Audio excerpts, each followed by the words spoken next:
दुनिया भाड़ में जाए। माँ बाप सुखी है तो दुनिया सुखी है और आप भी सुखी हैं।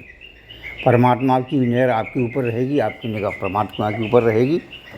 वैसे भी कहा है कि न मंदिर न मस्जिद न घर न शिखर में भगवान तुम्हें मिलेंगे तो मन के मंदिर में। इसलिए मन को साफ रखो और मंदिर मस्जिदों में किस प्रकार से पूजा करते हो, किस प्रकार से बड़े बड़े लोगों की गुलामी करते हो, पैसे वालों की चीज़ हाजूरी करते हो, मठाधीशों के पास जा कर के उनकी गुलामी करते हो, उनके पैर छूते हो, उनकी आरती करते हो, उनको भोग चढ़ाते हो, उनको दक्षिणा देते हो। बड़े बड़े बाबा संत महात्मा मठाधीशों को, कथावाचकों को आप जिस तरीके से मानते हो, बाहर में जाने तो सबको, किसी को मत मानो। अगर आप अपने माँ बाप को नहीं मानते हो तो किसी को भी मानने की कोई फ़ायदा नहीं है। और अगर किसी को भी नहीं मानोगे, माँ बाप को मानोगे, तो भगवान तुम्हें सब कुछ वो देगा जो तुम्हें चाहिए। इसलिए माँ बाप की सेवा करो, माँ बाप का कदर करो। कहीं कुछ नहीं रखा है दुनिया में, सब ढोंगले हैं, धतूरे हैं। जिसके माँ बाप दुखी हैं, जिसकी माँ बाप की आत्मा जिसने दुखा दी है, वो परमात्मा की आत्मा दुखती है। वैसे भी कहा है कि तुलसी हाय गरीब की कबू न निष्फल जाए, वो मरी खाल की सांस से सार भस्म हो जाए। क्यों कि गरीब, मैंने इसलिए कहा है कि जब वृद्ध माँ बाप हो जाते हैं तो बेचारे वो गरीब ही हो जाते हैं, वो आपके सहारे पे हो जाते हैं। जिस तरीके से आप जवान हो उसी तरीके से जवान अगर आपको अपने माँ बाप को रखना है तो उनकी सेवा करिए, उनकी शुश्रूषा करिए। जिस प्रकार से माँ बाप आपको बचपन में लाड़ प्यार से पालते हैं, अच्छा अच्छा खिलाते हैं, अच्छा अच्छा भोजन देते हैं, अच्छे तरीके से रखते हैं, खुद नहीं खाते आपको विटामिन की गोलियाँ खिलाते हैं, खुद नहीं खाते आपको विटामिन देते हैं, आपको दूध पिलाते हैं, मक्खन खिलाते हैं, आपको बादाम, छुहारे, किशमिश, काजू, अखरोट सब कुछ खिलाते हैं। अगर इसी प्रकार से जो प्रेम माँ बाप आपके ऊपर करते हैं, इसी प्रकार का प्रेम अगर माँ बाप के ऊपर आपने किया तो मैं 100% कहता हूँ कि माँ बाप कोई बूढ़े नहीं होते। वैसे भी कहावत में कहा है कि आदमी और घोड़ा कभी बूढ़ा नहीं होता है। घोड़े को बूढ़ा कर देता मजबूर और आदमी को बूढ़ा कर देती उसकी औलाद।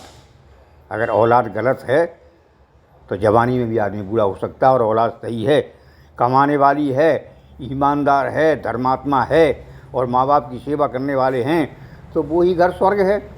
पर माँ बाप को फिर काय की चिंता है? जिस प्रकार से बचपन में आपको चिंता नहीं रहती है, आप सब माँ बाप के ऊपर छोड़ देते हो और माँ बाप सारी चिंता अपने ऊपर ले लेते हैं और आपको किसी प्रकार का कोई कष्ट नहीं देते हैं। इसी प्रकार से अगर आप अपने माँ बाप को इतनी मतलब वो दो कि माँ बाप भी आपके ऊपर सब कुछ निर्भर कर दें और उनको ये सहारा बन जाए कि हमारा बेटा हमारे लिए सब कुछ करने के लिए तैयार है, तो ये नहीं कि गरीब, आप अमीर बनिए, आप धनाढ्य बनिए, पैसे वाले बनिए, अच्छा पैसा कमाओ, तभी तो माँ बाप खुश होंगे। माँ बाप चाहते हैं कि तुम पैसे वाले बनो, माँ बाप चाहते हैं कि हमसे भी ज़्यादा ऊंचा नाम कमाओ। सिर्फ माँ बाप ही एक ऐसे होते हैं जो चाहते हैं कि हमसे आगे हमारा बेटा जाए। बाकी दुनिया के सारे लोग ये चाहते हैं कि आगे बढ़े ही नहीं। सिर्फ माँ बाप ही एक ऐसी चीज़ है जो चाहते हैं तो आप बढ़िए पढ़िए, क्योंकि माँ बाप खुशी जब ही होंगे जब आप सुखी रहोगे, और आप सुखी रहोगे और माँ बाप को सुखी रहोगे तो ये घर नहीं, ये जन्नत बन जाएगा, स्वर्ग बन जाएगा।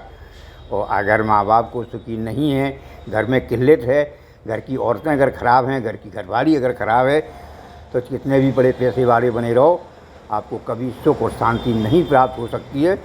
जो सुख शांति गरीबी में है वो अमीरी में नहीं है, क्योंकि रोने वाले तो दो दो बंगले और दो दो गाड़ियों वाले भी रोते हैं और खुशी से एक झोंपड़ी वाला अपने प्रेम से खुशी से अपना जीवन यापन करता है। इसलिए मेरे दोस्तों, माँ बाप का प्यार आज भी कहीं नहीं गया है। आप उठा कर देख लो, कुछ नालायकों की तो नहीं कह सकते हैं, 2% 1% कुछ राक्षस योनि में भी पैदा हो जाते हैं जो बच्चों को दुख देते हैं, और नहीं तो 98% 97% माँ बाप आज भी अपना फ़र्ज निभा रहे हैं। आज भी वो बच्चों को हर तरीके की सुख सुविधाएँ देते हैं, अच्छे अच्छे स्कूल में पढ़ाते हैं, अच्छे अच्छे कपड़े पहनाते हैं, अच्छे अच्छे खाना खिलाते हैं, अच्छी अच्छी जगह सुलाते हैं, अच्छी अच्छी जगह रहते हैं। और वही प्रेम आप जो है भूल जाते, अपने माँ बाप को नहीं दे पाते हो, तो वो प्रेम माँ बाप को दो। माँ बाप सुखी हैं तो संसार सुखी है, और माँ बाप दुखी हैं तो संसार में आपका कुछ भी नहीं, सब दुखी दुख प्राप्त हो जाएगा। इसलिए जो है आप किसी के कहने पर मत आओ, किसी के बहाने पर मत आओ। अगर आपको आपकी घरवाली किसी प्रकार से मना करती तो कोर्ट हाजिर है। कोर्ट ने ये नियम बना दिया है, हाईकोर्ट के अंदर नियम है कि अगर औरत अपने सास ससुर को नहीं रखना चाहती है तो आदमी उसे तलाक दे सकता है। ये कोर्ट का आदेश है, तलाक मंजूर हो जाएगा। किसी प्रकार का सिर्फ ये साबित कर दो कि मेरी बीवी मेरे माँ बाप को नहीं रखने रही, तो वो तलाक दे सकती हैं, कुछ भी कर सकते हैं। तो इसलिए उनको दो और फिर उसको समझाओ, पहले समझाओ कि अगर तुम मेरे माँ बाप से बुराई रखते हो तो हम भी आपके माँ बाप से बुराई रखेंगे। हम अपने माँ बाप को नहीं रखते तो आप भी अपने माँ बाप के पास नहीं जा सकती हो। अपने आप से उसका काम है, उसको दिलाओ। क्योंकि आजकल की औरतों की मैंने ये देखा है कि अपने सास ससुर को तो घर से निकालेंगे और अपनी भाभी से कहेंगे मेरे माँ बाप का ध्यान रखना, मतलब मेरे माँ बाप दुखी नहीं होने चाहिए। अपनी भाभी को सलाह दे के आई और खुद क्या कर रहे हैं इसे नहीं समझ, इनको एहसास दिलाओ। क्यों? एक कहावत है कि कभी भी अगर बच्चा कितना भी प्यारा हो उसे सर पे नहीं बिठाना चाहिए, और अगर लड़की कितनी भी प्यारी हो उसे घर घर नहीं घुमाना चाहिए, और औरत कितनी भी प्यारी हो उसे घर का भेद नहीं बताना चाहिए उसे। क्योंकि औरत को अंदर कुछ कमियां हैं, कुछ अच्छाइयां हैं तो कुछ कमियां भी हैं। औरत अगर एक बार सर पर चढ़ जाए ना तो आपका सारी मान मर्यादा शान बान आन सब ताव पर रख देती है। इसीलिए कहा है कि औरत अगर चाहे तो गधे पे बैठा दे, औरत चाहे तो हाथी पे बैठा दे। इसलिए अगर हाथी पे बैठाना है तो औरत को अपने कंट्रोल में रखो, दाब दर्द से नहीं, मारपीट से नहीं, उसको सिद्धांत और उसूल समझा करके अपने कंट्रोल में रखिए। उसकी जायज़ मांग को मानिए, नाजायज़ मांग को ठुकरा दीजिए। जायज़ मांगो, सुखी दो, उसको सब कुछ दो, खिलाओ पिलाओ उड़ाओ पढ़ाओ सब कुछ दो। लेकिन अगर बदचलन करती है, बदतमीजी करती है, अपनों से ज़्यादा आपके से ज़्यादा आप दूसरों से प्यार करती, परिवार से ज़्यादा दूसरे परिवार को मानती, घर से ज़्यादा बाहर ज़्यादा घूमती है और घर की रोटी से अलावा बाहर का खाना अच्छा पसंद करती है, ऐसी औरत को आप समझाइए, डांटिए, फटकारिए। नहीं मानते हैं तो उनके लिए और भी बहुत से उपाय हैं, उन उपायों करो, दिमाग रखो, दिमाग के द्वारा चलो। इसलिए माँ बाप सुखी रखेंगे। माँ बाप अगर सुखी रखें तो माँ बाप के अंदर वो ताकत होती है कि माँ की दुआओं में वो ताकत होती है कि एक बार मौत को भी टाल देती है। किसी में दूसरे में ये ताकत नहीं। इसलिए इसको पहचानो और इस पहचान करके सुखी रहो। और दुनिया में कुछ नहीं रखा है, सारी दुनिया को प्रेम रखो, सब दुनिया से अच्छा करो, अच्छा व्यवहार रखो, अच्छा मत करो, धार्मिक प्रवृत्ति के बनो, धर्म करो, पुण्य करो, सब कुछ करो, लेकिन माँ बाप को साथ लेकर के रहो। आपने अगर माँ बाप के बिना कितना भी पुण्य धर्म कर लिया, कितने भी हवन यज्ञ करवा लिए, आपके कुछ नहीं है। ये शास्त्र उठा कर देख लिया, आप गीता उठा के देख लो, रामायण उठा के देख लो, शास्त्र उठा के देख लो, वेद उठा के देख लो, कहीं भी क्या ये बेवकूफ़ से ये इतने बड़े विद्वानों ने जो शास्त्र बनाए, 4 वेद 6 साल 64 गीताएँ ये बनाई रखी हैं, इनमें सब जगह माँ और बाप का जो बखान किया गया है, माँ के पैरों में जन्नत बताएगी, तो ये बेवकूफ़ थोड़ा थे।